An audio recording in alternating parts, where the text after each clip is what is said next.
I'm glad to have you here. Follow my story until the end and comment the city you're watching from. I love you so much. The hospital discharge papers crinkled in my pocket as the taxi pulled up to my Victorian home. 21 days felt like an eternity. Complications from my hip replacement had kept me fighting infection and fever while the world continued spinning without me. I was exhausted, but relieved to finally be home. Home.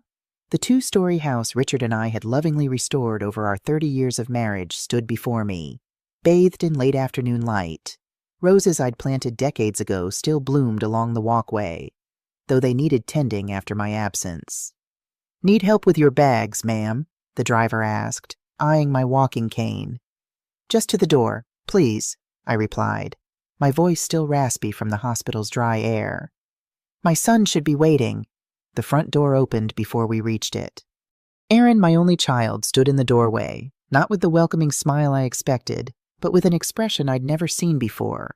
Cold, distant, resolute. "Mom," his voice matched his face detached, formal. Behind him, I glimpsed movement in my living room, his wife, Vanessa. And were those her parents? "Aaron, what's going on?" I asked, stepping forward. He blocked the entrance, not moving aside. "You shouldn't have come here.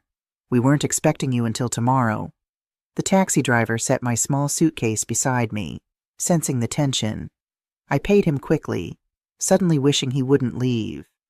"There's no easy way to say this," Aaron continued as the taxi pulled away. "Things have changed while you were hospitalized. The house isn't yours anymore." A chill ran through me that had nothing to do with my recovering body.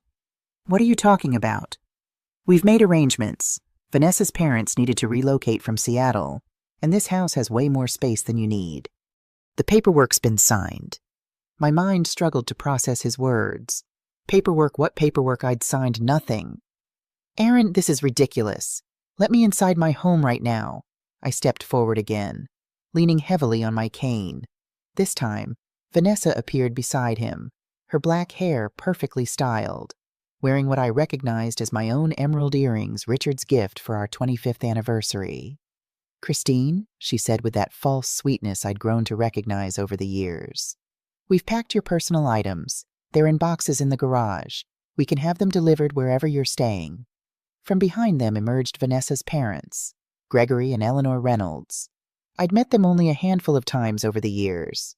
Gregory, tall and distinguished with silver hair, had always struck me as arrogant. Eleanor, with her perpetual judgmental expression, had never bothered to hide her disdain for my quaint home, the same home she now stood in as if she owned it. "I'm sorry it came to this," Gregory offered without sounding sorry at all. "But Aaron made the arrangements quite clear. The house has been transferred legally." "Legally?" I sputtered. "That's impossible. I never signed anything." Aaron's face hardened. "Power of attorney. Remember that paperwork you signed before your surgery for medical decisions? It covered financial matters, too." The realization hit me like a physical blow. I had signed paperwork, a stack of documents my own son had presented while I was anxious about my upcoming surgery. I trusted him completely. Hadn't even read beyond the first page. "You tricked me." The words felt hollow, inadequate for the magnitude of this betrayal. "We're doing what's best for everyone," Vanessa interjected. "This house is too much for you to maintain alone. Aaron's been managing it for years anyway." "Don't appear here again," Aaron said firmly.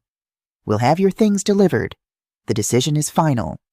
I stood there, leaning on my cane, staring at the son I'd raised, the little boy I'd read bedtime stories to, the teenager I'd taught to drive, the man whose college education I'd paid for by working overtime, now a stranger wearing my son's face. "This is illegal," I said quietly. "And you know it." "It's done," he replied coldly. "Don't make this harder than it needs to be." Something broke inside me then, but not in the way they expected, not into tears or pleading. Instead, a cold clarity washed over me, a crystallizing of purpose I hadn't felt since my days overseeing banking compliance.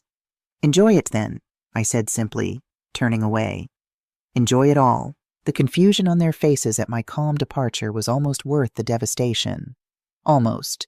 As I limped back to the waiting taxi I'd wisely asked to wait, I pulled out my phone, not to call the police. Not yet. That would come later. In my own time. On my own terms. Instead, I texted a single message to Evelyn Morgan, Plan B. The downtown Portland hotel room was impersonal, but clean a temporary refuge while I gathered my strength and my wits. My hands still trembled as I sat on the edge of the bed, staring at my phone. Evelyn had responded immediately. On it. Stay safe. Coming to you. Evelyn Morgan and I had been friends for 40 years, since our college days. She'd become a formidable attorney while I'd built my career in banking compliance. After Richard died, she'd helped me organize my affairs with a thoroughness born of our shared professional paranoia. Always have a backup plan, she'd advised, especially with family money. At the time, I thought she was being overly cautious. Now her foresight seemed almost prophetic. A soft knock at the door announced her arrival. Despite the late hour, Evelyn looked perfectly put together in her tailored suit, silver-streaked hair pulled back in her trademark bun. Her expression, however, was pure fury. "Those absolute vultures," she hissed, pulling me into a careful hug, mindful of my still-healing body. "Are you all right, physically or emotionally?" I attempted a smile that didn't quite reach my eyes. "Both?" She set her briefcase on the desk and began unpacking files with practiced efficiency. "I'm standing, which is something." I sank back onto the bed. "I keep thinking I'll wake up and this will be some infection-induced nightmare." Evelyn's expression softened momentarily before her professional mask returned. "I've already started the process. The trust documentation is ironclad. Richard was nothing if not meticulous. The house transfer won't stand up to legal scrutiny." "How long?" I asked. "To invalidate their fraudulent transfer." "A few weeks, maybe months if they fight dirty." She paused. "But Christine, there's something else. Something I found while reviewing your accounts." My stomach tightened. "What is it?" "Unusual withdrawals from your investment accounts during your hospitalization. Large ones." She handed me a printed statement. I scanned the document, my banking experience immediately spotting the irregularities. 5 transfers totaling over $220,000. All to accounts I didn't recognize. All executed with digital signatures that supposedly came from me while I was barely conscious in the ICU. "They didn't just take my house," I whispered, the full scope of the betrayal washing over me. "They've been draining my accounts. It gets worse," Evelyn continued grimly. "I had my paralegal do some preliminary digging into the Reynolds." She passed me another folder. "Their property consulting business in Seattle has multiple complaints filed against it, all mysteriously dropped before formal investigation. And Vanessa's LinkedIn profile lists experience at 3 mortgage companies that have since been shut down for regulatory violations." The pieces clicked into place with horrifying clarity. "They're running some kind of property fraud scheme." Evelyn nodded. "And they've probably been planning this for months, waiting for the right opportunity. Your hospitalization just gave them the perfect chance to accelerate their timeline." My mind flashed back to conversations over the past year.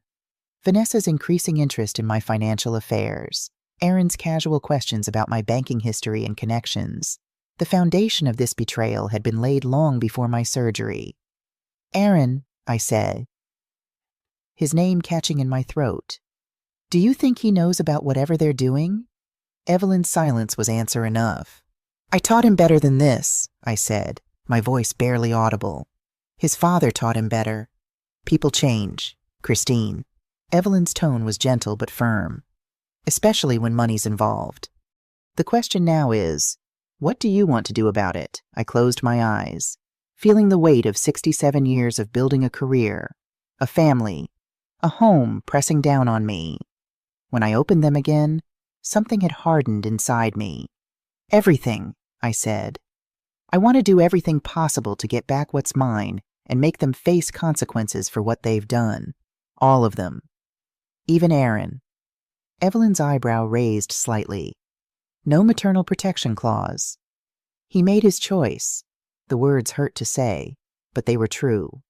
If he's involved in something illegal, he deserves whatever comes from it.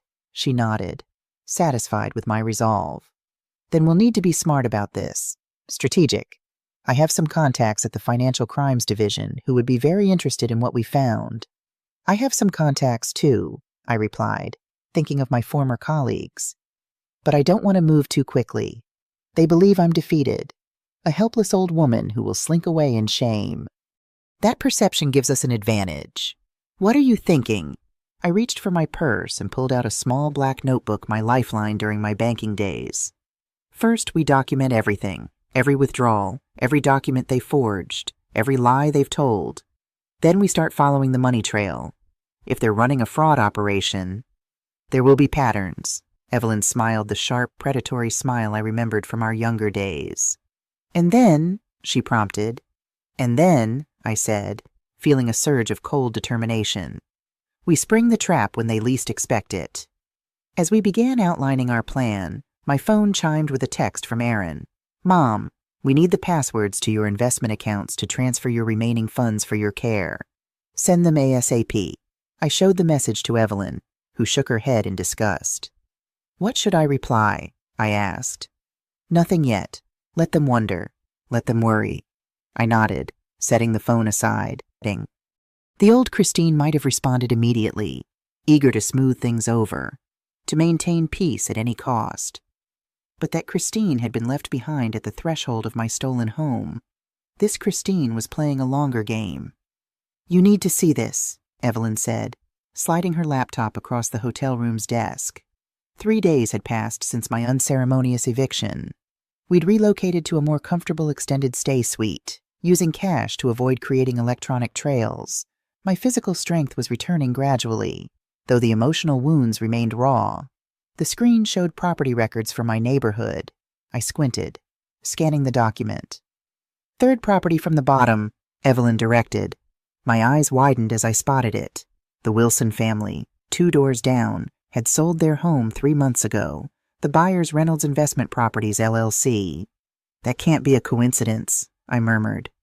It gets better. Evelyn clicked through several more documents. The Hendersons across the street sold to the same LLC last month. And the retired couple on the corner, their house is now under contract with the same buyer. They're buying up the neighborhood, I whispered, the scheme becoming clearer. But why? Evelyn pulled up a zoning application filed with the city planning department. This was submitted 2 weeks ago while you were still in the hospital. It's a proposal to rezone the entire block from single-family residential to mixed-use commercial. The implications hit me like a physical blow. My neighborhood sat just outside Portland's rapidly developing Pearl District. With commercial zoning, the property values would skyrocket. They're using my house as headquarters while they acquire the surrounding properties, I said, the pieces falling into place. Once they control enough of the block to force the rezoning, the property values triple at minimum, Evelyn finished. Based on current market rates, we're talking a potential profit of 15 to 20 million. My banking experience let me immediately grasp the magnitude of the scheme, but they'd need significant capital for the initial purchases. Where's that coming from? Evelyn's expression darkened. That's where it gets concerning. I had my investigator friend pull some records. The Reynolds have a pattern in Seattle. They identify vulnerable property owners, primarily elderly or those facing financial hardship, then use predatory lending practices to gain control of their properties. Mortgage fraud, I said, the term familiar from my banking days. Exactly. They offer refinancing deals that seem too good to be true, use falsified appraisals to manipulate property values, then structure the loans to inevitably fail. When the owners default, they swoop in and acquire the properties at a fraction of their worth. I thought of my neighbors, many of them aging, living on fixed incomes in homes they'd owned for decades. Perfect targets. And my accounts, I realized. The money they've been transferring initial capital, most likely, they need funds to make the first purchases and cover expenses until the scheme pays off. Your investment portfolio was a convenient source. The calculated cruelty of it made my breath catch, not just taking my home and money, but using them to victimize my entire community. People who'd attended Richard's funeral, who'd brought meals when I was first widowed. What about Aaron? I asked, voicing the question that had been haunting me. How involved is he? Evelyn hesitated before opening another file. This was recorded 3 weeks ago at Seattle First National Bank. The security camera footage showed Aaron and Vanessa entering the bank together, then meeting with a loan officer. The timestamp showed it was 2 days after my surgery, while I was heavily sedated in the ICU. They used the power of attorney to access my safe deposit box. I realized, recognizing the bank where I kept important documents. Yes, and according to the access log, they removed several items, including your original property deed and the trust documents. I closed my eyes, momentarily overwhelmed. My own son, the little boy who'd once insisted on absolute fairness when playing board games, who'd returned a wallet he'd found with $50 inside. How had he become this person? "There's one more thing you should see," Evelyn said gently, pulling up an email chain. This was forwarded to me by one of my contacts at the SEC. They've had the Reynolds on their radar for some time. The emails were between Vanessa and her father, dating back nearly 8 months. They discussed their plans in thinly veiled language, identifying target properties in my neighborhood, assessing which homeowners might be vulnerable to their schemes, and most disturbingly, specifically mentioning my house as their operational center once they secured access. One line in particular made my blood run cold. A, still hesitant, but coming around, says mother unlikely to recover fully from planned surgery. Timeline accelerated. "Planned surgery," I repeated, the words barely audible. My hip replacement wasn't emergency surgery. It was scheduled months in advance. "Christine," Evelyn's voice held a warning, as if trying to prepare me for a blow.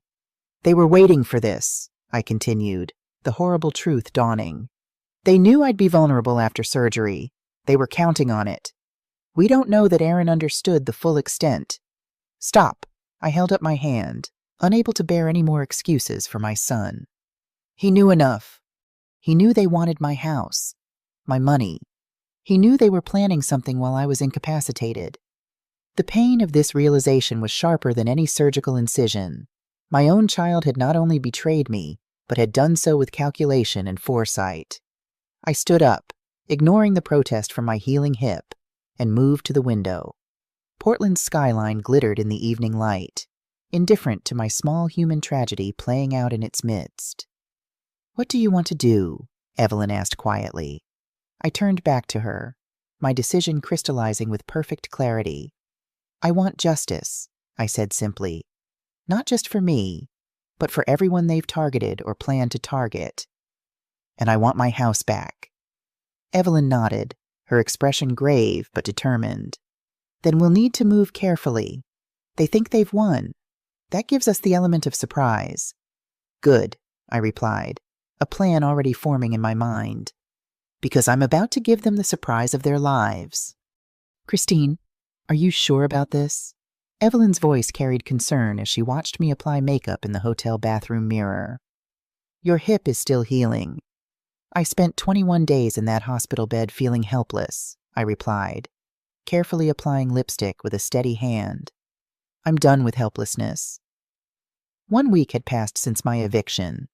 In that time, Evelyn and I had built a comprehensive understanding of the Reynolds operation.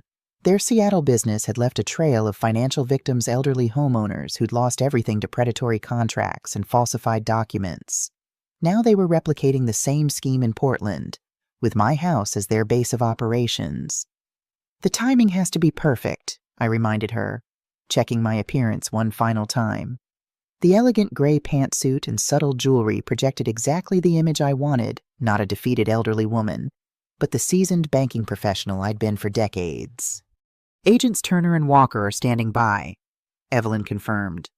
"They'll only move when we give the signal. After discovering the extent of the fraud operation, we'd taken our evidence to the FBI's Financial Crimes Unit. The agents had been building a case against the Reynolds for months, but lacked the insider access we now provided. We'd struck a deal they would hold off on immediate arrests to allow us to gather more concrete evidence. And in exchange, I would get priority consideration in recovering my assets. Remember, we need documented proof that they're using my identity and financial information," I said, reciting the key points of our strategy. Bank access, forged signatures, explicit acknowledgement of the scheme. Without those, they could claim I voluntarily transferred everything. Evelyn nodded, checking her watch. Vanessa's weekly salon appointment starts in 30 minutes. She'll be gone for at least 2 hours. Gregory and Eleanor are at a real estate showing across town, and Aaron at work until 5, according to his calendar. Perfect. My son's predictable schedule, something I'd once found endearing, was now a tactical advantage. I took a deep breath, centering myself. Let's go. The taxi dropped me 2 blocks from my house. I walked slowly, using my cane more for the appearance of frailty than actual support.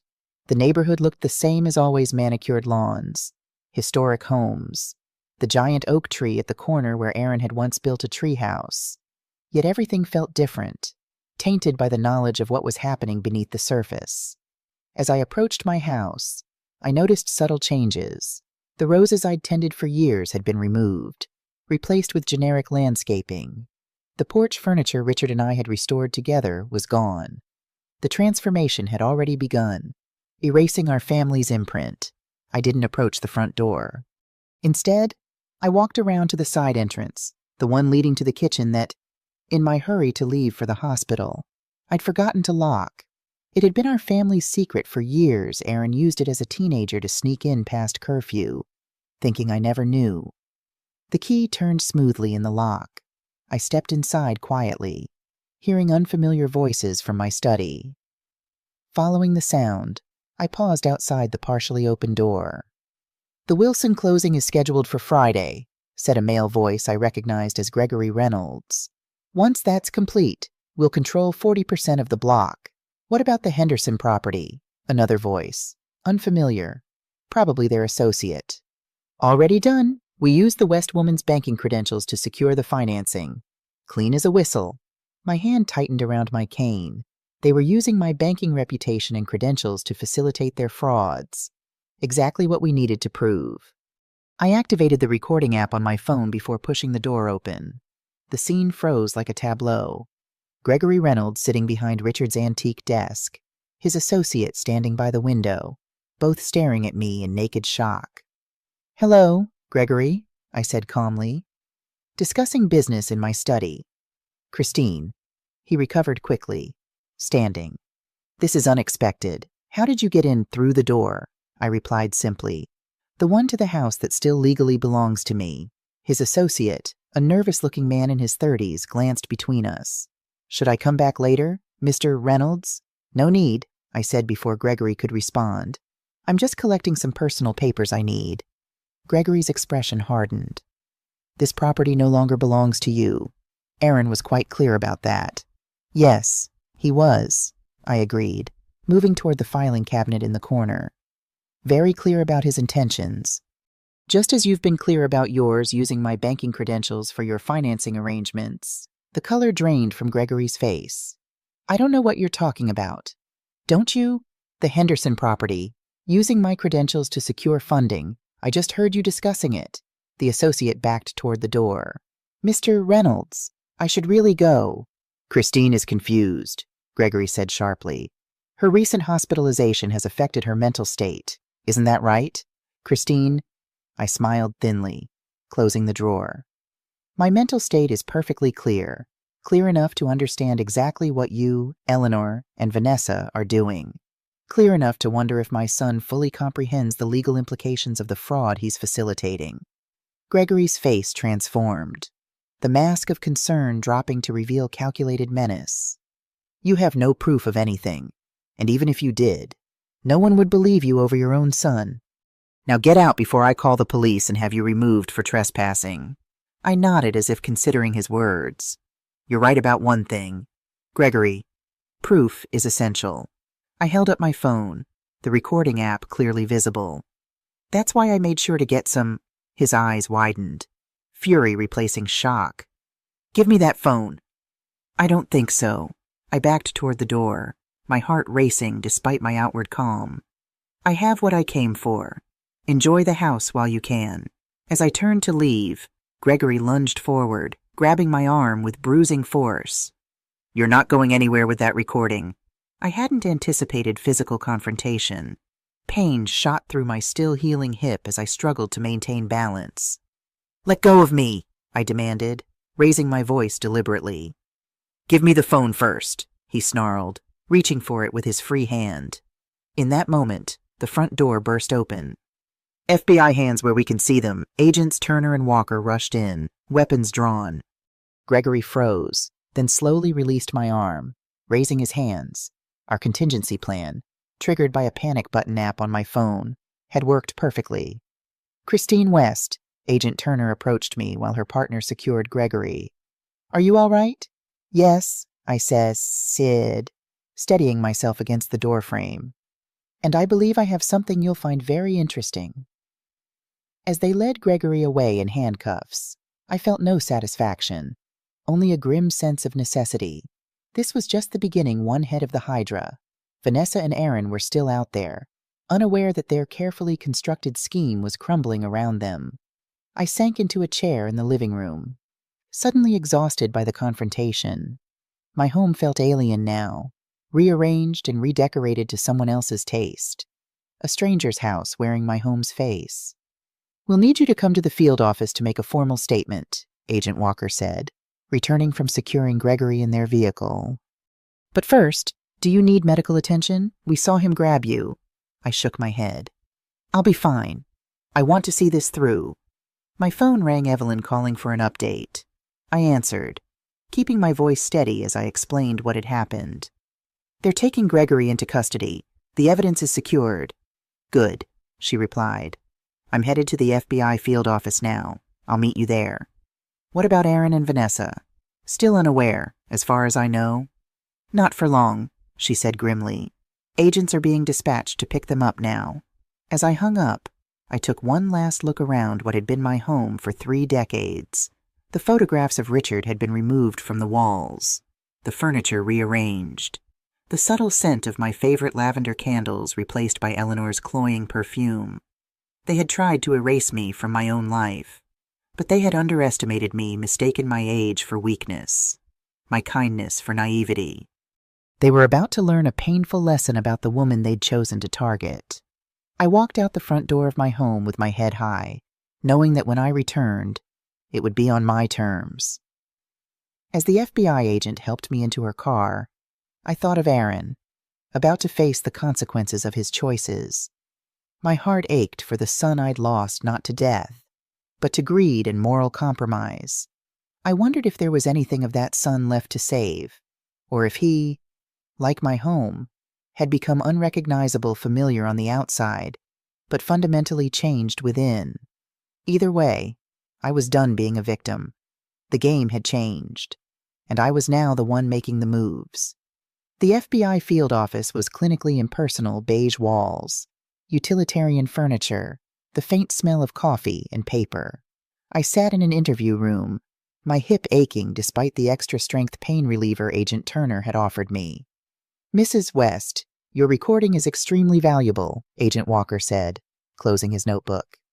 "Combined with the financial documentation you and Miss Morgan provided, we have enough to secure warrants for all the Reynolds properties and business records." "What about my house?" I asked. "My accounts. A judge has already issued an emergency injunction freezing all transactions related to your property." He assured me, "No one can sell it or transfer it further until ownership is legally clarified." Relief washed through me, but it was tempered by the knowledge that this was just the beginning. Gregory had been taken into custody, but Vanessa and Aaron remained unaware of what had transpired. "What happens next?" I asked. "We'll execute search warrants at your residence this evening," Turner explained. "Vanessa will be detained for questioning. As for your son," she hesitated, her professional demeanor softening slightly. "Given your statements, we'll need to determine his level of involvement." The door opened and Evelyn entered, her expression grim but satisfied. "The first round of warrants just came through. They're moving on the Reynolds offices in Seattle simultaneously."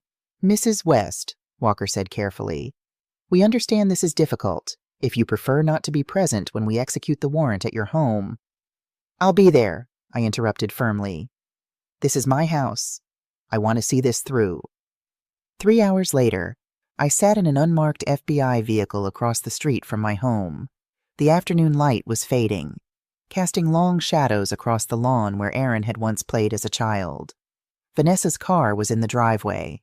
She had returned from her salon appointment, blissfully unaware that her father was currently being processed at the federal detention center. "They're in position," Turner said quietly from the driver's seat, listening to updates through her earpiece. "Mrs. West is confirmed inside along with your son. He arrived home early." My heart tightened. Aaron wasn't supposed to be home yet. I'd hoped to spare him the public spectacle of what was about to happen, had even arranged for him to be approached separately at his office. Now he would experience the full force of the raid alongside his wife.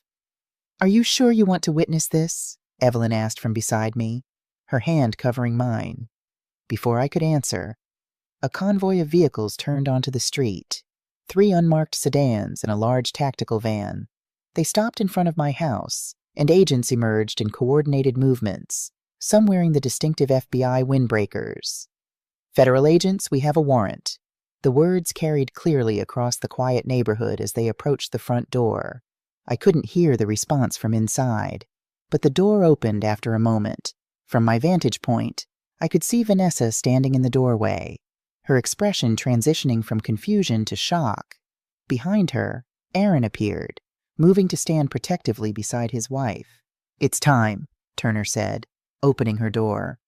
"Stay behind us, please." As we crossed the street, neighbors emerged from surrounding houses, drawn by the commotion. I felt their stares curious, concerned, some perhaps gleefully scandalized by the drama unfolding. Vanessa was the first to spot me approaching behind the agents. Her carefully maintained composure shattered. "You," she spat, her voice rising hysterically. "You did this?" Aaron's eyes found mine, his expression shifting from confusion to dawning horror as he realized I was with the federal agents, not being brought in for questioning like them. "Mom," his voice cracked slightly. "What's happening?" "Your mother has provided evidence of extensive financial fraud being perpetrated by the Reynolds family," Agent Walker stated formally. "We have a warrant to search these premises and seize all relevant documents and electronic devices." "Fraud," Aaron repeated, looking genuinely confused. "What fraud? This is ridiculous." "Is it?" I stepped forward, my cane tapping rhythmically against the walkway. "Gregory was quite explicit about using my banking credentials to secure fraudulent financing this morning. In my study, in my house." Vanessa's face drained of color. "You were here. How did you—" "The side door," I replied simply. "Some things you never bothered to learn about this house, Vanessa. Like the fact that it legally belongs to a trust established by my late husband, which can't be transferred without the signatures of all trustees, including Evelyn, who certainly never signed anything." Aaron looked between his wife and me, his expression increasingly desperate. "Mom, there's been a misunderstanding. We were trying to help you. By stealing my house, draining my accounts, setting up your in-laws to run their property scheme using my financial reputation." My voice remained steady, despite the emotion churning beneath. "That's not help. Aaron, that's fraud. That's theft, Mrs. West," Turner interjected, gesturing toward one of the vehicles. "We need you to come with us for questioning." Vanessa's shock gave way to calculated composure. "I want my attorney present. I'm not saying anything without representation." "That's your right," Walker acknowledged before turning to Aaron. "Mr. West, we'll need to speak with you as well."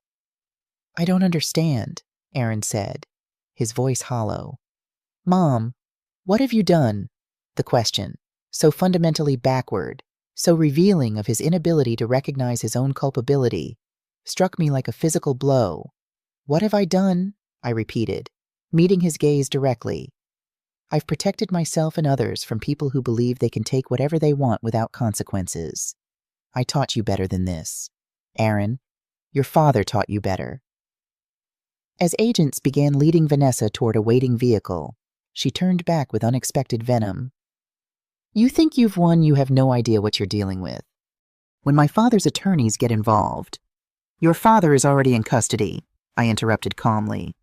"As is your mother. The FBI is currently searching your offices in Seattle. It's over." Vanessa, her face contorted with rage as agents guided her firmly to the car. Aaron remained on the porch, watching with stunned disbelief as other agents entered our home carrying evidence collection equipment. "Mom," he said quietly as I turned to follow Evelyn back to our vehicle. "I didn't know everything they were planning. You have to believe me." I paused, studying the face of the child I'd raised, searching for the truth in his eyes. "Maybe you didn't know everything," I conceded. "But you knew enough, Aaron, and you chose them over me anyway." As I walked away, I heard him call after me, his voice breaking. "Where am I supposed to go now?" I didn't turn back. The question echoed the one I'd faced when he'd evicted me from my own home. The symmetry wasn't lost on me, but unlike my son, I found no satisfaction in his distress, only a profound sadness for what we'd both lost. Some betrayals. I was learning. Leave wounds too deep for simple forgiveness. "You should eat something, Christine." Evelyn pushed a container of soup toward me across the hotel room desk that had become our makeshift office. 3 days had passed since the FBI raid, 3 days of statements, evidence reviews, and legal proceedings that left little time for processing the emotional aftermath of what had happened. "I'm not hungry," I replied, sorting through the latest batch of documents Evelyn had brought from her office. "You haven't been hungry for days," she persisted. "Your body is still healing. You need strength." I sighed, knowing she was right. The stress and physical strain had taken their toll. Reluctantly, I opened the container and took a spoonful of the chicken soup. "Better?" Evelyn nodded, satisfied. "Now we should discuss the meeting tomorrow." The meeting she referred to was my first face-to-face conversation with Aaron since the raid. He had requested it through his attorney, a young public defender named Marcus Reed, who had contacted Evelyn yesterday. "He claims he didn't understand the extent of the Reynolds operation," Evelyn continued, her tone neutral. "Says Vanessa kept him in the dark about most of it. And the power of attorney he tricked me into signing the transfers from my accounts." I couldn't keep the bitterness from my voice. Evelyn's expression softened. "I'm not defending him, Christine. I'm just relaying what his attorney said." I set down the soup spoon, my appetite gone again. "What else did this Mr. Reed say?" "Aaron wants to cooperate fully with the investigation. He's offered to provide complete testimony about Vanessa and her parents in exchange for consideration in his own case. He's turning on them." The realization shouldn't have surprised me, yet somehow it did. The Aaron I thought I knew had always been loyal to a fault. "Self-preservation," Evelyn suggested. "The evidence against the Reynolds is overwhelming. He's making the smart legal move." "And what does he want from me?" I asked, though I suspected I already knew. "Officially, nothing. The meeting is supposedly just to explain his side of things." Evelyn's skeptical tone made it clear she didn't believe this was the full story.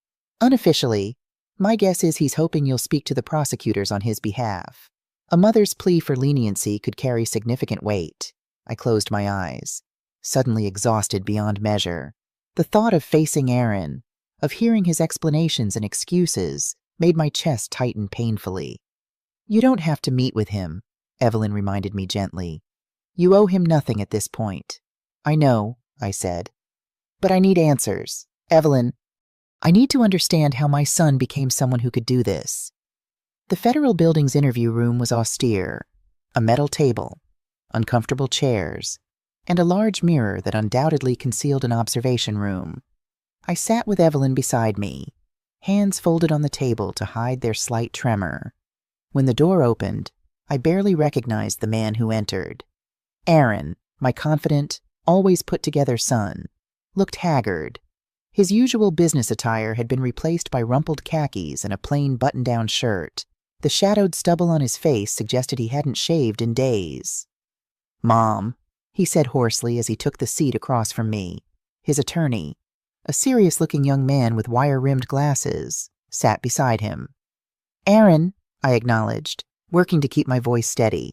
An uncomfortable silence stretched between us, neither quite knowing how to begin this impossible conversation. "Mrs. West," Marcus Reed finally spoke. "My client has requested this meeting to explain certain aspects of the situation that he believes have been misunderstood." "I'm listening," I said, my eyes fixed on Aaron rather than his attorney.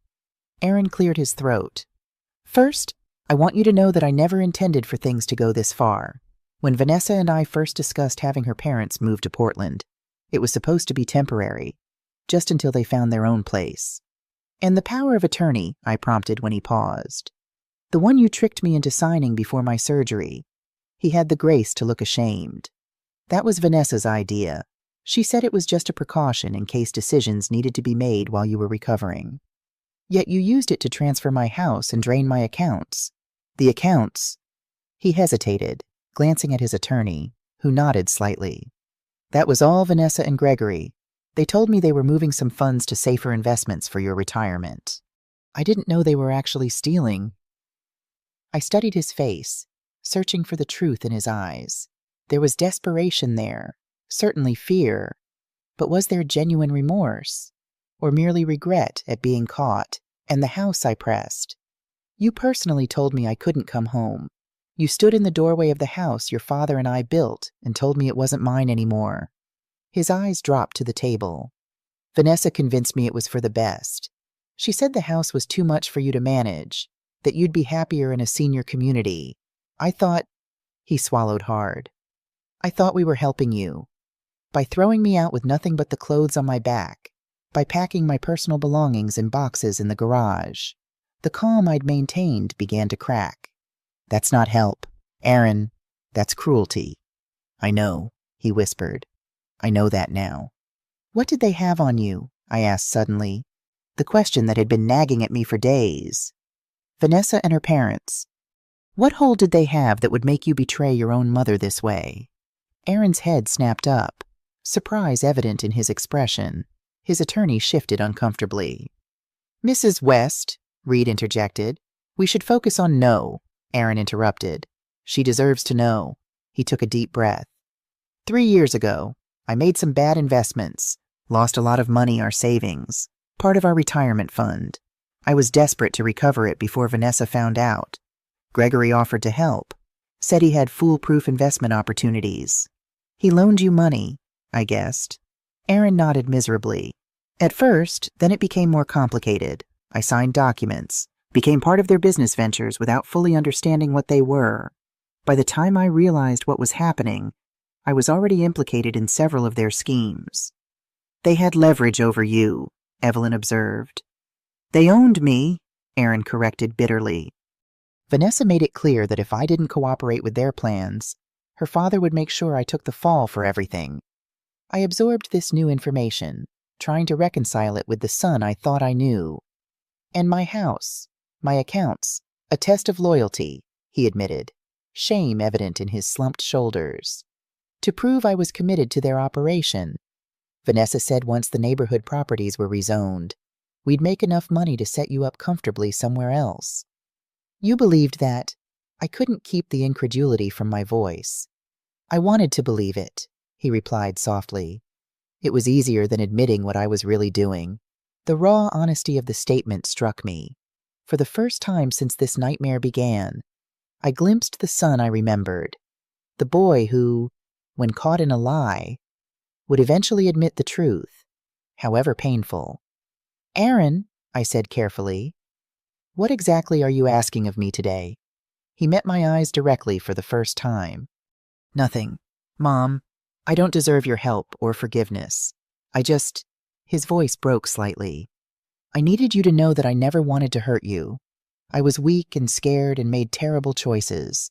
Whatever happens now, I'll accept it. The simple dignity of his response, so at odds with the desperate excuses I'd expected, caught me off guard. Before I could formulate a reply, a knock at the door interrupted us. Agent Turner entered, nodding apologetically. Sorry to interrupt, but we have an urgent development. Mrs. West, could you step outside for a moment? Agent Turner guided me to a small conference room down the hall, Evelyn following closely behind. The agent's usually composed demeanor seemed slightly rattled, which immediately put me on alert. What's happened? I asked as the door closed behind us. We've been executing additional search warrants related to the Reynolds business records, Turner explained, placing a file folder on the table. A team in Seattle discovered something you need to see. She opened the folder and extracted several photographs, laying them carefully in front of me. I leaned forward, studying the images with growing confusion. They showed a private hospital room, medical equipment, and a patient in a bed. I don't understand, I said, looking up at Turner. What does this have to do with— The words died in my throat as I looked more closely at the final photograph. The patient was me, unconscious, connected to monitors clearly in the ICU during my recent hospitalization. These were found in a hidden safe in Gregory Reynolds' Seattle office, Turner explained quietly. Along with these, she placed another set of documents on the table: medical charts, doctor's notes, medication orders, my medical records, which should have been securely protected at Portland Memorial Hospital. How did they get these? Evelyn asked, her legal mind immediately grasping the implications. That's what concerned us, Turner replied. The timestamps on these photos don't align with regular visiting hours, and these medical records contain information that family members wouldn't typically have access to. A chill ran through me as I processed what she was suggesting. Someone inside the hospital was working with them. Turner nodded grimly. We've identified a nurse who accessed your records repeatedly during times when neither Aaron nor Vanessa was present. Phone records show multiple calls between this individual and Gregory Reynolds. But why? I asked, struggling to understand. Why monitor me so closely? Evelyn's face had gone pale as she examined the documents. Christine, look at these medication records. I followed her finger to a notation on one of the charts, a dosage adjustment for my post-surgical pain management. The original prescription had been crossed out, replaced with a higher dose in different handwriting. Your recovery took longer than expected, Turner said carefully. The infection that kept you hospitalized for 21 days instead of the typical 5 to 7. We're investigating whether it may have been deliberately complicated. The implication hit me with physical force. Are you saying they tried to— I couldn't finish the sentence. We're not making any allegations yet, Turner clarified quickly. But we're investigating the possibility that someone attempted to extend your hospitalization to provide more time for the Reynolds to execute their plans. I gripped the edge of the table, suddenly lightheaded. The thought that someone might have deliberately interfered with my medical care, potentially putting my life at risk, was almost too horrifying to comprehend. Does Aaron know about this? I managed to ask. Not yet, Turner replied. We wanted to inform you first. Given the personal nature of this discovery, Evelyn placed her hand over mine, her expression grave. Christine, if someone deliberately compromised your care, that elevates this case significantly. We're no longer talking about fraud and elder abuse, but potentially attempted— I know, I interrupted, unable to hear the words spoken aloud. The possibility was too monstrous to face directly. There's one more thing, Turner continued reluctantly. We found a life insurance policy taken out on you 6 months ago. The beneficiary is listed as Aaron West. The room seemed to tilt slightly. Aaron knew, I whispered, the last fragments of hope for my son crumbling away. He had to know. Not necessarily, Turner cautioned. The policy application bears his signature, but we've already identified several forged documents in this case. We'll need to investigate further before drawing conclusions. I closed my eyes, trying to steady myself against this new wave of betrayal. If Aaron had known about these machinations, if he had been complicit in potentially threatening my life, then everything he just told me in the interview room was a lie. The glimpse of my real son I thought I'd seen was nothing but another manipulation. I need to see him again, I said, opening my eyes with newfound resolve. Right now. Mrs. West, given this new information, we strongly advise against, Turner began. I need to see his face when he learns about this, I insisted. I'll know whether he knew. After 32 years as a compliance officer and a lifetime as a mother, I had developed an almost preternatural ability to detect deception. I needed to look into Aaron's eyes when this bombshell dropped. Turner hesitated, then nodded.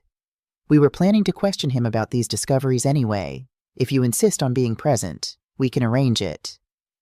When we returned to the interview room, Aaron and his attorney were in hushed conversation. They fell silent as we entered, both looking up expectantly. Mr. West, Turner began formally, we've discovered evidence that requires immediate explanation.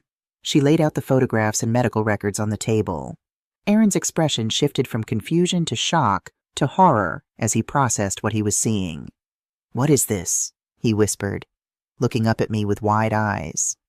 Mom, what is this? Photos of me in the ICU, I replied, watching his face intently. Medical records that should have been private. Evidence suggesting someone may have deliberately extended my hospitalization. That's not possible, he stammered, genuinely horrified if my instincts were correct. I would never. And a life insurance policy, Turner continued relentlessly. Taken out on your mother 6 months ago with you listed as the beneficiary. Aaron's face drained of all color. I never took out any life insurance policy on my mother. Never. His attorney leaned forward, instantly alert. Agent Turner, my client has been cooperating fully. If you're suggesting he was involved in some kind of... I'm not suggesting anything yet, Turner interrupted. I'm asking for an explanation of these documents. I can't explain them because I had nothing to do with them. Aaron's voice rose in panic. Vanessa handled all our insurance matters. She said we were updating our own policies. I signed whatever she put in front of me. The raw fear in his eyes, not just fear of consequences, but genuine horror at what had been done, told me more than any words could. My son had been weak, foolish, and morally compromised. But I didn't believe he had knowingly participated in a plot that might have endangered my life. Do you realize what this means? Aaron, I asked quietly. Your wife and her parents may have been planning something far worse than stealing my house. He covered his face with his hands, his shoulders beginning to shake. Oh God, he whispered. What have I done? What have I allowed to happen? As I watched my son confront the true depths of his wife's betrayal, I felt an unexpected wave of pity. Aaron had made terrible choices, had betrayed me in ways that might be unforgivable, but he was also a victim of the Reynolds manipulation, a pawn in a game far darker than even he had realized. I need to amend my statement, Aaron said suddenly, looking up at Turner with newfound determination. I need to tell you everything I know about Vanessa and her parents. Everything. For the next 2 hours, Aaron laid bare the full extent of his involvement with the Reynolds family. He detailed how Gregory had first approached him after a failed investment, offering what seemed like a lifeline, how the initial loan had quickly evolved into Aaron being drawn deeper into their business dealings, how he had been gradually isolated from his friends, from me, until Vanessa and her parents became his only social circle. Most damning were the conversations he recounted about my hospitalization, how Vanessa had insisted on specific nurses for my care, how she'd repeatedly told him my recovery was going poorly, despite doctor reports to the contrary, how she'd restricted his visits to ensure he couldn't speak to my physicians directly. I thought she was just being controlling, he explained, his voice hollow. It never occurred to me that they might be. He couldn't finish the sentence. The full horror of what his in-laws might have been planning still too overwhelming to articulate. By the time he finished, even his attorney looked shaken. Turner had filled 3 pages with notes, occasionally stopping Aaron to clarify specific details or dates. This will be extremely helpful. Mr. West, she said finally. Given your cooperation and this new information about your level of involvement, I'll speak with the prosecutor about potential arrangements. After Turner left to make calls, an uncomfortable silence fell over the room. Aaron looked utterly defeated, a man whose entire life had just collapsed around him. I'm so sorry, Mom, he said finally, his voice barely audible.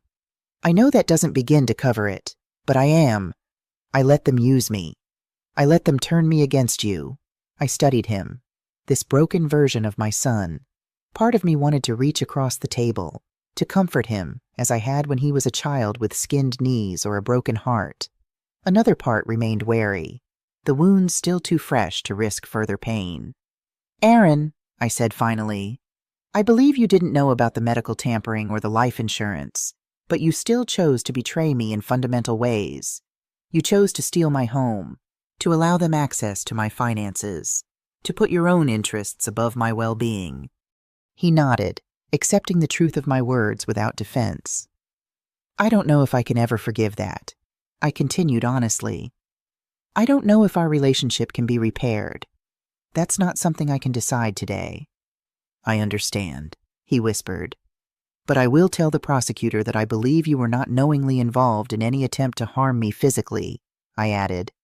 Beyond that, you'll have to face the consequences of your actions. It wasn't much to offer, but it was all I could honestly give. The rest would depend on time, on actions rather than words, on whether the son I'd raised still existed somewhere beneath the man before me. As I left the federal building that evening, exhausted by the emotional toll of the day, I felt both lighter and heavier. The truth, however painful, was preferable to uncertainty. I knew now what had happened, who had betrayed me, and to what extent. The knowledge brought clarity, if not peace. But the road ahead remained long and uncertain. My house was still in legal limbo, my finances would take months to fully recover, and my son faced serious criminal charges, regardless of his cooperation. "Are you all right?" Evelyn asked as we walked to her car. "No," I answered honestly. "But I will be." The simple statement felt like a promise to myself, not a denial of pain, but a recognition of my own resilience. I had survived the death of my husband. I would survive this betrayal too, emerging perhaps not unscathed, but unbroken. As we drove away from the federal building, the setting sun painted Portland's skyline in hues of gold and crimson. Beautiful despite everything, a reminder that the world continued turning, that life persisted even through our darkest chapters. 17 properties, Agent Walker spread a map across the conference room table, all acquired through the same fraudulent methods, all funneled through shell companies connected to the Reynolds. 2 weeks had passed since the bombshell revelations about my medical records. I'd been moved to a secure apartment provided by the FBI, my whereabouts known only to Evelyn and the agents directly involved in the case. The investigation had expanded dramatically, revealing a criminal enterprise far more extensive than initially suspected. "And the nurse?" I asked, the question that had haunted me since learning someone may have deliberately complicated my recovery. "Claire Mitchell," Turner replied, sliding a personnel file toward me. "She worked in the post-surgical ward for 3 years. We've confirmed she received multiple payments from a Reynolds shell company totaling over $25,000 in the past 6 months. Has she confessed to tampering with my medication? I needed to know the full truth, however painful." Walker and Turner exchanged glances. "She's cooperating," Walker said carefully. "According to her statement, she was instructed to ensure an extended recovery period by adjusting certain medications and introducing a mild bacterial contaminant during IV changes." My stomach turned at the clinical description of what amounted to calculated harm. "She could have killed me." She claims she calibrated the contamination to cause extended hospitalization without life-threatening complications, Turner added, disgust evident in her tone. As if that somehow mitigates what she did. "And Vanessa? She arranged this?" The question felt almost rhetorical. I already knew the answer. "Gregory Reynolds made the initial contact with Mitchell," Walker confirmed. "But yes, the evidence suggests Vanessa orchestrated the specifics. Text messages recovered from her phone include detailed questions about your treatment schedule, medication regimen, and expected discharge dates." I closed my eyes briefly, still struggling to process the calculated cruelty of it all. My own daughter-in-law had deliberately extended my suffering to buy time for their scheme. "What about Aaron's involvement?" Evelyn asked, voicing the question I couldn't bring myself to ask. "We found no evidence he was aware of the medical tampering," Turner said. "His cooperation has been extensive and we believe genuine. The prosecutor is considering his testimony crucial to building the case against the Reynolds. A small mercy. Then, my son had betrayed me, but he hadn't conspired to harm me physically. The distinction felt important, though it didn't erase the pain of his actions." "There's something else you should see," Walker said, sliding a file folder toward me. This was recovered from Vanessa's private email account. Inside was a series of emails between Vanessa and her parents dating back nearly 2 years. They outlined a methodical plan to gain control of my assets, first by isolating me from other family and friends, then by gradually taking over my financial affairs, and finally by transitioning me to long-term care once they had secured legal control of everything. The cold-blooded plotting made my hands shake as I read. They had targeted me long before my hip surgery became necessary, viewing my eventual physical decline as an opportunity to exploit. My hospitalization had simply accelerated their timeline. "And this," Walker continued, is perhaps most disturbing of all. He placed a printed real estate listing before me, a luxury senior living facility in Arizona. Attached was an email from Vanessa to her parents. Perfect location for Christine once everything's finalized. Isolated, minimal oversight, and their memory care unit accepts patients without extensive medical documentation. Once she's there, we'll have complete control over all communication and visitors. They had planned to institutionalize me, to effectively imprison me in a facility far from anyone who knew me, where I could be conveniently forgotten while they enjoyed the fruits of their theft. There will be additional charges based on this evidence, Turner explained. Elder abuse, conspiracy, possibly attempted murder depending on how the DA views the medical tampering. I nodded, too overwhelmed to speak immediately. The scope of what had been planned for me, the calculated destruction of not just my financial security but my freedom and dignity, was almost too much to comprehend. When can I go home? I finally asked, the question that had been foremost in my mind for weeks now. The forensic team completed their work at your residence yesterday, Walker replied. Technically, you could return now, though we recommend waiting until we've confirmed there are no security concerns. I want to go today, I said firmly. I need to be in my own space again. Evelyn squeezed my hand supportively. I'll stay with you for the first few days. We can have additional security installed if needed. Turner nodded. We can arrange that. There's one more matter to discuss, though. She hesitated slightly. Aaron has requested another meeting with you. He's being transferred to a minimum security facility pending trial, and he's asked to speak with you before that happens. My immediate instinct was to refuse. The wound of his betrayal remained raw, and I wasn't sure I had the emotional strength for another confrontation. Yet something in me, perhaps the mother who remembered the child he had once been, couldn't deny this request. When, I asked simply, and tomorrow morning, if that works for you. Turner replied. After that, he'll have limited visitor access until the legal proceedings are complete. I nodded slowly. I'll see him. Later that afternoon, I stood on the porch of my home, key in hand, hesitating before inserting it into the lock. The house looked the same externally, but I knew that inside, strangers had violated my personal space, had plotted my demise within walls that should have represented safety. Take your time, Evelyn said gently beside me. This is bound to be difficult. I drew a deep breath and unlocked the door. The familiar scent of my home wood polish, old books, the faint lavender from sachets I placed in closets had been overlaid with unfamiliar perfumes and cleaning products. Evidence of the Reynolds' brief occupation was visible in subtle ways, furniture slightly rearranged, my prized orchid collection removed from the sunroom, new curtains hanging in the living room. In my study, Richard's antique desk had been repositioned to face the door rather than the window where he had always preferred it to enjoy the garden view while working. The personal affront of this small change hit me harder than I expected.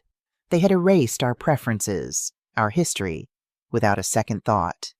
We can put everything back the way it was, Evelyn assured me, seeing my expression.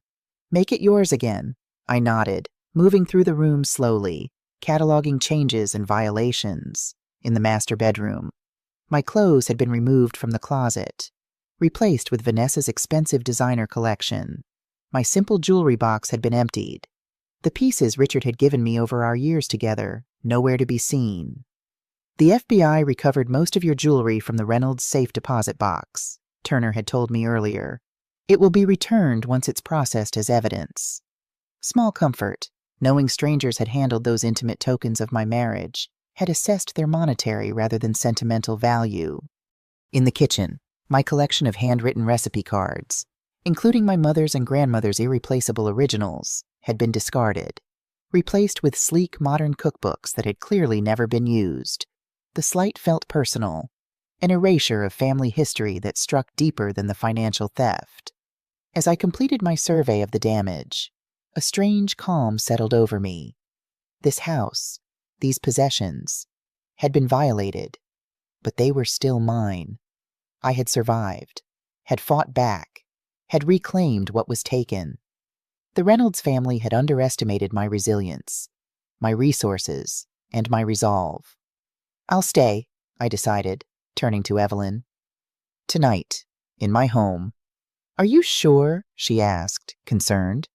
"We could start fresh tomorrow." "I'm sure," I replied, newfound strength in my voice. "They don't get to keep me away from my own home one night longer." As evening fell, I sat on my back porch with a cup of tea, watching twilight settle over the garden Richard and I had planted together decades ago. The roses needed pruning. The hydrangeas had been neglected, but the bones of our shared creation remained. Tomorrow would bring another difficult conversation with Aaron, more legal proceedings, the long process of restoring my home and my life. But tonight, I had reclaimed my space.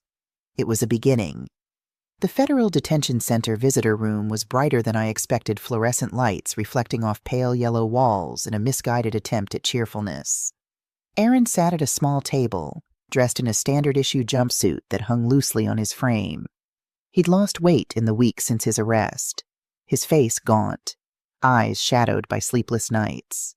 "Thank you for coming," he said as I took the seat across from him. No attorney present this time, his choice. I'd been told. "You wanted to see me," I replied, keeping my voice neutral. "I'm here." He nodded, eyes dropping to his hands, which were clasped tightly on the table. "They told me about the nurse, about what Vanessa and her parents planned for you." "Yes?" I offered nothing more, waiting. "I swear to you, Mom," his voice cracked slightly, "I didn't know. I knew they wanted your house, your money. That was bad enough, unforgivable. But I never imagined they would—" He trailed off, unable to articulate the full horror of what had been planned. "I believe you," I said simply. His head snapped up, surprise evident in his expression. "You do." About that specific part, I kept my tone measured, factual. "But you were aware of their plans to take everything I owned.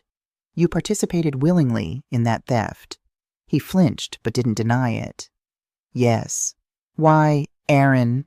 The question that had haunted me for weeks finally emerged. "You grew up with every advantage. Your father and I taught you about integrity, about respecting others.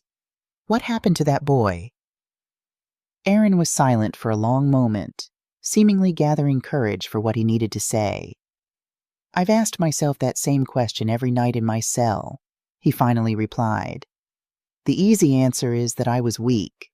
Afraid of losing Vanessa if I didn't go along with what she wanted, afraid of the financial consequences if her father exposed my involvement in their earlier schemes. And the hard answer," I pressed. "The hard answer," he said, meeting my eyes directly, "is that somewhere along the way, I started believing I deserved more than I had earned, that taking shortcuts was justified if it got me what I wanted." His voice was barely above a whisper now. "I became someone I don't recognize, someone Dad would have been ashamed of." The mention of Richard, who had been so proud of our son, who had such high hopes for the man he would become, brought a sharp pain to my chest. "Your father would indeed be disappointed," I acknowledged. "As am I. But I think what would disappoint him most is not that you made mistakes, but that you betrayed your own principles to cover those mistakes." Aaron nodded, accepting this truth without defense.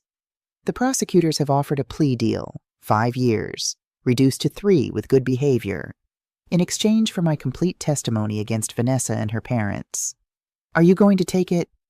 "Yes," he said without hesitation. "It's more mercy than I deserve." We sat in silence for a moment, the weight of consequences hanging heavy between us. My son would spend years in prison. The life he had known was gone forever. The bright future Richard and I had envisioned for him had dissolved into this sterile visitor room with its unforgiving fluorescent lights. "I found something in the house yesterday," I said, changing direction. "In the back of your father's desk drawer." I reached into my purse and removed a small, worn envelope. "It's a letter he wrote to you before he died. He asked me to give it to you when I thought you needed it most. I think that time is now." Aaron's hand trembled slightly as he took the envelope, turning it over to see his name in Richard's distinctive handwriting. "I didn't know this existed," he whispered. "He wrote several letters during his final months. This was the last one." I watched as he carefully opened it, handling the paper as if it might disintegrate at his touch. I remained silent as he read, watching emotions play across his face, grief, shame, and finally, something like resolve. When he finished, he folded the letter carefully and pressed it to his chest for a moment before returning it to the envelope. "Thank you for bringing this," he said, his voice steadier now. I needed to hear his voice again, even if the circumstances are... He gestured vaguely at our surroundings. "What will you do after?" I asked. "When you've served your time." The question seemed to surprise him. Perhaps he hadn't allowed himself to think that far ahead, or perhaps he hadn't expected me to acknowledge a future for him beyond punishment. "I don't know," he admitted. "My career in finance is over. Obviously. My reputation." He shrugged, the gesture eloquently conveying the destruction of his former life. "You'll need to rebuild," I said. "Not just practically, but morally. That's the harder work." "I know," he hesitated, then asked the question that clearly weighed on him most heavily. "Will you ever be able to forgive me?" "Mom?" I considered my answer carefully, unwilling to offer easy platitudes or false promises. "Forgiveness isn't a single moment. Aaron, it's a process. Right now, I'm still processing the hurt, the betrayal, the shock of discovering who you allowed yourself to become." I met his gaze directly. "I don't know if complete forgiveness is possible, but I do know this: you are still my son. Nothing changes that biological fact. What our relationship looks like moving forward will depend on the choices you make from this point on." He nodded, accepting this partial answer with surprising grace. "That's fair. More than fair." Our time was nearly up. A guard hovered nearby, ready to escort Aaron back to his cell. As we stood to say goodbye, he asked one final question. "The house, will you stay there after everything that happened?" "Yes," I said with certainty. "It's my home. I won't let what they did chase me away from the life your father and I built." "Good," he said softly.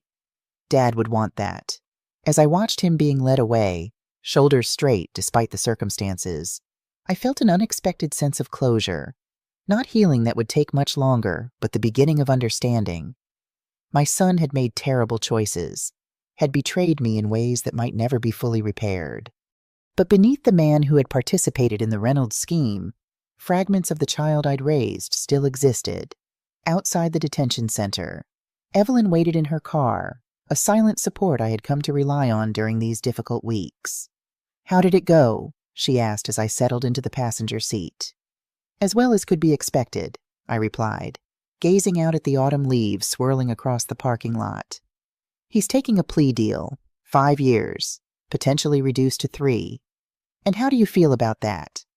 I considered the question, allowing myself to fully examine my emotional response. Sad, relieved, angry still, but less so. Mostly, I feel clear about what happened, about where we go from here.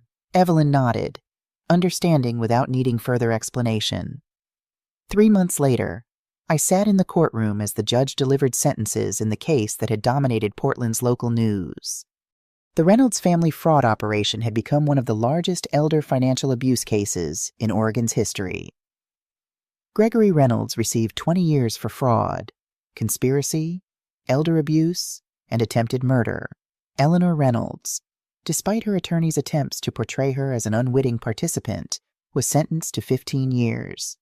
Vanessa, who had maintained her innocence throughout, received 18 years after the jury found her guilty on all counts. Claire Mitchell, the nurse who had tampered with my medication, received 8 years. Her sentence reduced in exchange for testimony about other vulnerable patients the Reynolds had targeted. Aaron, true to his plea agreement, had provided crucial testimony against his wife and in-laws. The judge acknowledged his cooperation while making it clear that his actions were still serious crimes. 5 years in a minimum security facility, with the possibility of parole after 3 for good behavior. As the proceedings concluded, I felt no triumph, only a somber satisfaction that justice had been served. The Reynolds would never again be able to prey on vulnerable elderly individuals. My neighbors' stolen properties were being returned through a complex legal process. The system had worked, however belatedly. 6 months after my unceremonious eviction, life had found a new rhythm. My home was fully restored. Every trace of the Reynolds occupation methodically erased. My financial accounts had been recovered. Though some investments were permanently lost, I had installed a comprehensive security system and changed all my locks. Practical measures that helped restore my sense of safety. The greatest change, however, was internal. The experience had transformed me in ways I was still discovering. I found myself less trusting, but paradoxically more connected to others, having learned the value of true friendship through Evelyn's unwavering support and the kindness of neighbors who rallied around me once they learned what had happened. I also found myself drawn to advocacy, using my experience to help others. I'd begun volunteering at a local senior center, educating elderly residents about financial scams and predatory practices. The banking professional in me found satisfaction in using my knowledge to protect others from similar betrayals. "That's the last of it," Evelyn declared, setting down a framed family photograph on my newly restored bookshelf. "It looks right again," I observed, glancing around my living room. The furniture had been returned to its proper positions, the curtains replaced with my preferred styles, the subtle marks of the Reynolds' brief occupation systematically erased. "Better than right," Evelyn countered, gesturing toward the new security system panel by the door. "It's safer now than it ever was." She had a point. The ordeal had led to practical improvements, upgraded locks, a comprehensive security system, new protocols for my financial accounts. The vulnerability that had allowed the Reynolds to infiltrate my life had been identified and fortified against future threats. "The roses are coming back nicely, too," I added, glancing through the window at my garden, where spring blossoms had begun to emerge. I'd spent hours replanting and tending the beds that had been neglected during the Reynolds occupation, finding unexpected therapy and reconnecting with the earth. Evelyn smiled, recognizing the metaphor in my statement. "Yes, they are. Given proper care and time, remarkable recovery is possible." The doorbell interrupted our conversation. Through the security camera feed displayed on my new tablet, I saw a delivery person holding a large floral arrangement. "Are you expecting flowers?" Evelyn asked, moving toward the door. "No," I replied, suddenly wary. Old anxieties died hard despite the security measures now in place. Evelyn checked the delivery person's credentials before accepting the arrangement, a beautiful bouquet of lilies and irises, my favorites. The card read simply, "Thinking of you on your birthday, your neighbor, Julia." I smiled, touched by the thoughtfulness. Julia Keller had moved into the house across the street 3 months ago, a retired literature professor with a quick wit and common interests. We had gradually developed a friendship over shared gardening tips and book recommendations. She had lost her husband around the same time as I'd lost Richard, creating an immediate bond of understanding between us. "That was kind of her," Evelyn remarked, admiring the arrangement.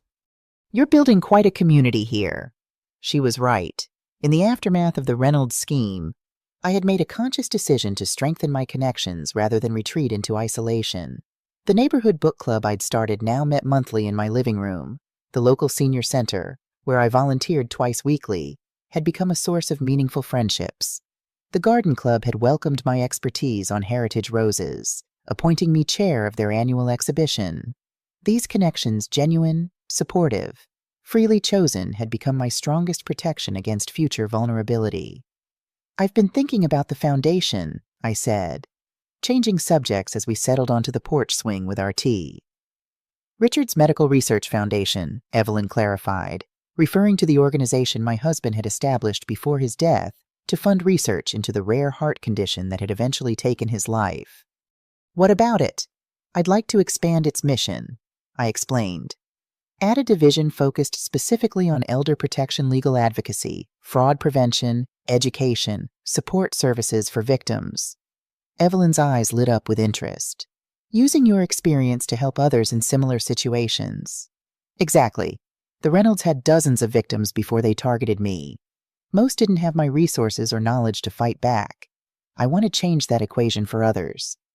"It's a wonderful idea," Evelyn said warmly. "Richard would be proud." "I think so too," I agreed, gazing out at the neighborhood where I'd rebuilt my sense of home and safety, finding purpose in the scar, as Richard would say. 1 year after my hospitalization, I stood in the reception hall of the Portland Community Foundation, watching as donors and community leaders mingled at the launch event for the West Elder Justice Initiative. The program, established under Richard's foundation, was already providing legal assistance to 5 elderly victims of financial abuse and had developed educational materials being distributed throughout Oregon's senior centers. Mrs. West, a young woman, approached, notepad in hand. "I'm Samantha Chen from the Oregonian. I was hoping to ask you a few questions about the initiative."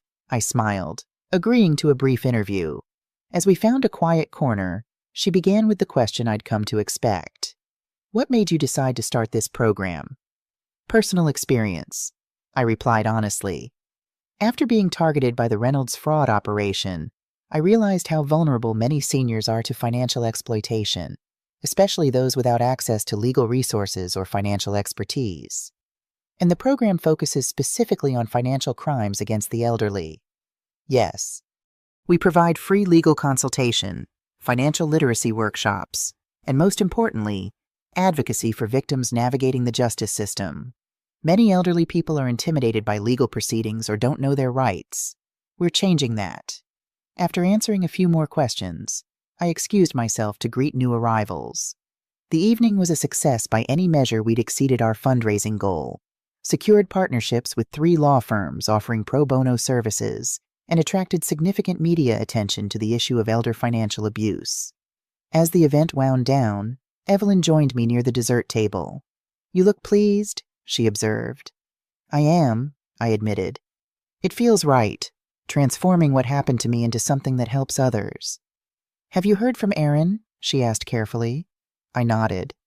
"A letter every month.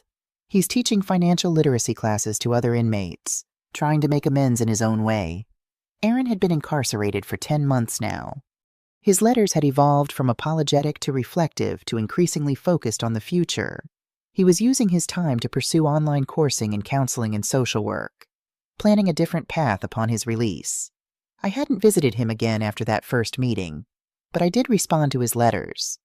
Brief at first, then gradually more substantive. The wounds were still healing, but the raw edges had softened. Time was doing its work. "Will you see him?" Evelyn asked. "Eventually," I replied. "When I'm ready. When we're both ready." 2 days later, I sat in my garden, pruning the climbing roses that had finally returned to their former glory. The simple, repetitive task was meditative, allowing my mind to wander through the extraordinary events of the past year. The sound of the doorbell pulled me from my thoughts. Setting aside my gardening shears, I checked the security camera before opening the door. "Julia," I greeted my neighbor warmly. "What a nice surprise." "I was wondering if you'd like to join me for the chamber music concert at Reed College tonight," she said. "They're playing Schubert Richard's favorite, if I remember correctly from our conversations." "I'd love to," I replied without hesitation. As I closed the door to prepare for the evening, I caught my reflection in the hallway mirror. The woman looking back at me was changed from the one who had been driven from her home a year ago, more cautious. Perhaps, but also stronger, wiser, more deliberate in her choices and connections. The betrayal had broken something essential within me, my basic trust in family, in the inherent protection of familiar spaces. But from that breaking had emerged new strengths, new connections, new purpose that might never have developed otherwise. Finding purpose in the scar, I murmured to myself, Richard's wisdom echoing in my mind. Not erasing the wound, but allowing it to transform into something meaningful, something that might, in time, become its own kind of beauty. 2 years after the Reynolds were sentenced, I stood at the prison gates, waiting. The spring morning was cool but sunny, cherry blossoms drifting across the parking lot in the gentle breeze. I'd debated this moment for months, weighing my readiness against Aaron's needs, my lingering hurt against the possibility of reconciliation, when he emerged, carrying a small bag of possessions. I almost didn't recognize him. His face was leaner, his posture different, less entitled confidence, more measured awareness. He spotted me immediately, stopping short with surprise evident in his expression. "Mom," he said simply, approaching slowly, uncertainly. "I didn't expect you to come." "I wasn't sure I would until this morning," I admitted. We stood awkwardly, the gulf of betrayal and consequences still stretching between us. Neither moved for an embrace we weren't there yet. Might never be. "You look well," he offered. "So do you," I replied, though well wasn't precisely accurate. He looked chastened, humbled, but somehow more authentic than the polished financial advisor who had stood in my doorway 2 years ago denying me access to my own home. "I have an apartment arranged," he said, gesturing vaguely toward the city. "Part of the release program, and a job interview next week at a non-profit that works with financial literacy for low-income families. That sounds promising?" "It's a start," he acknowledged. "A chance to use what I know to help people instead of—" He trailed off, not needing to complete the thought.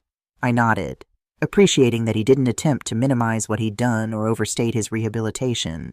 The silence stretched between us again, heavy with unspoken questions. "Would you like to get coffee?" I finally asked. "Just to talk." Relief washed over his face. "I'd like that very much."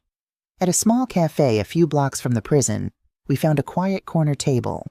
The conversation was stilted at first, careful navigation around tender topics.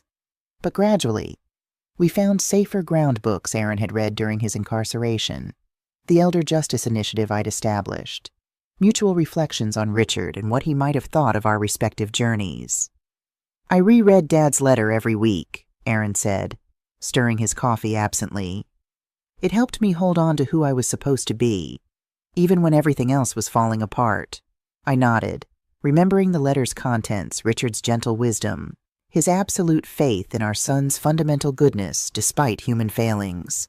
He had seen something in Aaron that I had struggled to remember during the darkest days of betrayal. "The foundation is doing remarkable work," Aaron ventured, changing the subject. "I saw the piece about it in the Oregonian. It's been healing," I acknowledged. "Using what happened to help others avoid similar situations. Would it be possible for me to volunteer there someday?" he asked hesitantly. "Not now, obviously. But maybe when I've proven myself a bit more." The question caught me off guard. I studied him, looking for signs of manipulation or entitlement, finding instead what appeared to be genuine hope mingled with resignation to whatever answer I might give. "Let's see how things go," I said, neither promising nor refusing. "One step at a time." He nodded, accepting the conditional response without protest. As we finished our coffee, the weight of all that had happened and all that remained unresolved hung between us. This wasn't a fairy tale reconciliation, no tearful embraces or instant forgiveness. Just two damaged people taking the first tentative steps toward a new kind of relationship, built not on blind trust, but on clearer understanding. "Thank you for coming today," Aaron said as we prepared to leave. "I know it couldn't have been easy." "It wasn't," I admitted. "But Richard would have wanted me to try." "And you?" he asked quietly. "What do you want?" I considered the question carefully. "I want to see who you become now. I want to believe that the son we raised is still in there somewhere. I paused, finding the honest answer. "I want to be proven right about giving you this chance." The vulnerability in my response hung in the air between us. Aaron nodded slowly, the weight of the opportunity settling on his shoulders. "I won't let you down," he said simply. "Not again." As we parted ways outside the cafe, I didn't know if I believed him. Trust, once shattered, couldn't be restored with words alone. But I was willing to watch, to wait, to leave the door open a crack for the possibility of healing. 6 months later, I sat in my garden with Julia, enjoying the late summer evening. Our friendship had deepened over the past year, evolving from neighborly politeness to genuine companionship. We shared a love of classical music, literature, and gardening. But more importantly, a mutual understanding of life's unexpected challenges and the resilience required to face them. "Aaron called today," I mentioned as we sipped iced tea on the porch. "He's been promoted at the financial literacy nonprofit, taking on more responsibility with their elder education program." "That's good news," Julia observed. "He seems to be finding his way." "Step by step," I agreed.